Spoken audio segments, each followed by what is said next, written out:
mga driver daw na dumaraan naman sa may Commonwealth Avenue napapakunot ng noo. Bakit kanyo? Ang inilagay raw kasi ng mga motorcycle lane separator sa kalsada, imbis na makatulong, mukha raw pagmumulan pa ng disgrasya. Dati na raw tinanggal ito pero ngayon ibinalik ng MMDA upang mahiwalay nga ho yung mga nagmomotor sa mga nagmamaneho ng sasakyan. Malaking tulong o malaking perwisyo nga ba ang mga motorcycle lane separator na ito? Ang buong report ihatid sa atin ni Steve Dailisa. Mga aksidente ang dahilan kung bakit tinanggal ng MMDA ang mga yellow separator na dati humaharang sa pagitan ng bus at private lane sa EDSA. Pero nagbabalik ang mga harang sa pagkakataong ito sa Commonwealth Avenue para naman ihiwalay ang motorcycle lane sa yellow lane para sa bus at jeep, gayon din sa mga private lane. Isang talampakan ng taas ng bagong separator at may lapad na 8 pulgada.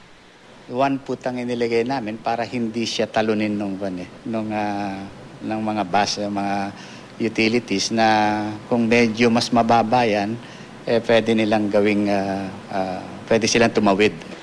Iwas gitgitan ng mga bus at motorsiklo ang layo ng separator na inilalagay na mula Philcoa hanggang Tandang Sora. Gagastusan ng 40 milyong piso na kukunin sa pondo ng MMDA Road Board. Pero paniwala ng isang grupo ng mga motorcycle rider, may dahilan daw kung bakit bukas dapat ang mga kalsada at mga pinturadong linya lang ang nagsisibing gabay ng mga motorista. Dapat daw maghigpit na lang sa mga pasaway.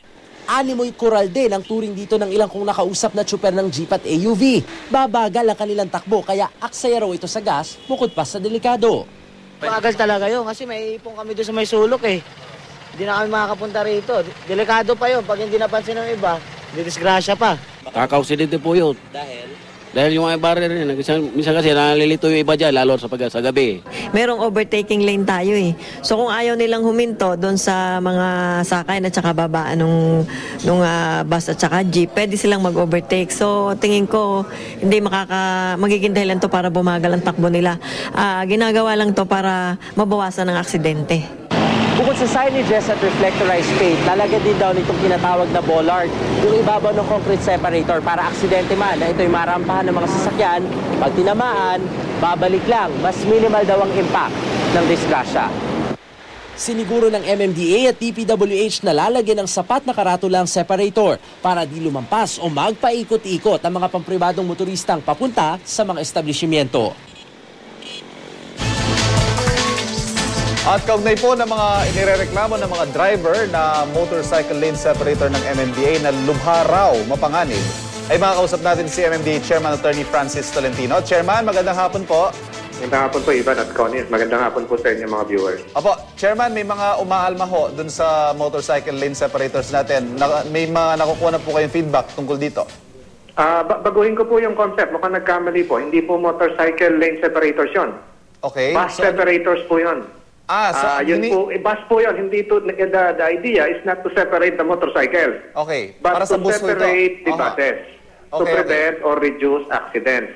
Ito po, marami ho nagmumungkahi ng bus rapid system, bus transit system. Ito po yun, yung hybrid po nito na nakaseparate po talaga yung linya ng public utility vehicles, kagaya po sa Curitiba, kagaya po sa Jakarta. Sa ganun po, hindi magkaroon ng swerving yung mga buses natin doon sa mga private vehicles and to prevent accidents. So, ito po yung dinidiscuss ko since last year pa na nakabukod po yung mga buses na para po silang tren doon sa loob ng separator. Tinaasan po yung separator ng DPWH to accommodate future asphalt overlay. Dahil taon-taon po tumataas yung asfalto nila, nagdadagdag sila.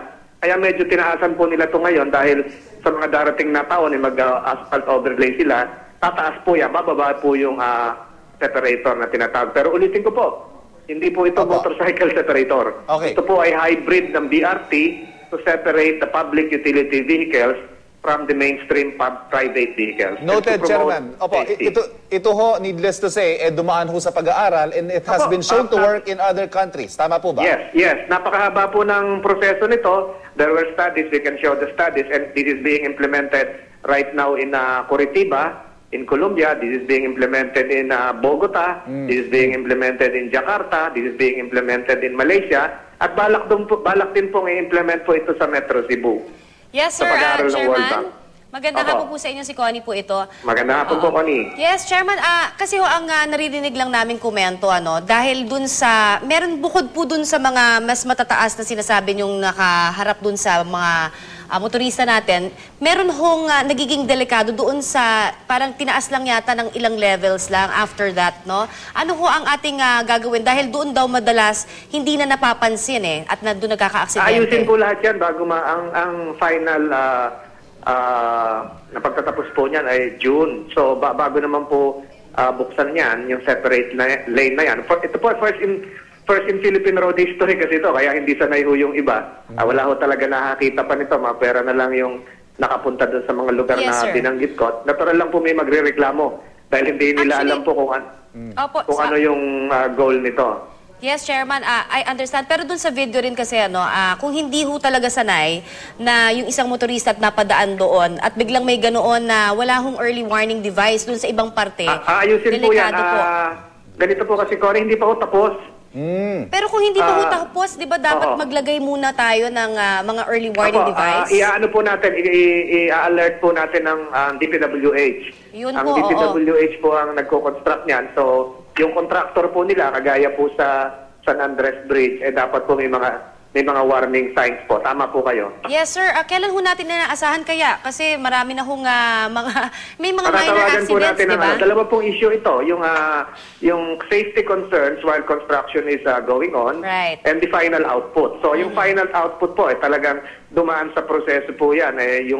Yung BRT po talagang hinihingi po ng ilang urbanized centers po yan. Ngayon, yung construction safety concerns, iba po yon. So i-alert po natin yung contractor at yung DPWH. Yes, sir. Yan po ang ating gusto Apo. mo So magkahiwalay maiparating. po yung concern na yon, yung viability po ng BRT as against the ongoing construction safety concern. Okay, so ang sinasabi po natin, Chairman, hanggat hindi natatapos, bigyan muna natin ng chance itong proyekto.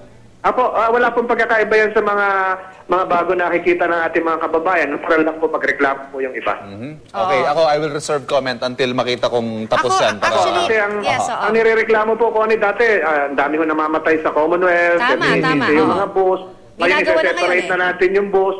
Pagbigyan ho natin ito ho siguro Yes. makakapag-sagip ng ilang buhay kung matatapos Actually, na. attorney, ako personally, I feel na magiging maganda naman yung proyekto na yan. Ang concern lang na aking ipinopoint out, sir, yung dun lang sa safety standards lang At yung dapat. while construction is While going construction on. is going on. Apo, papaalam po natin sa DPWH ngayon. Alright, sir. Thank you Chairman, very much maraming po. salamat po. Maraming salamat po. Si MMDA Chairman Attorney Francis Tolentino.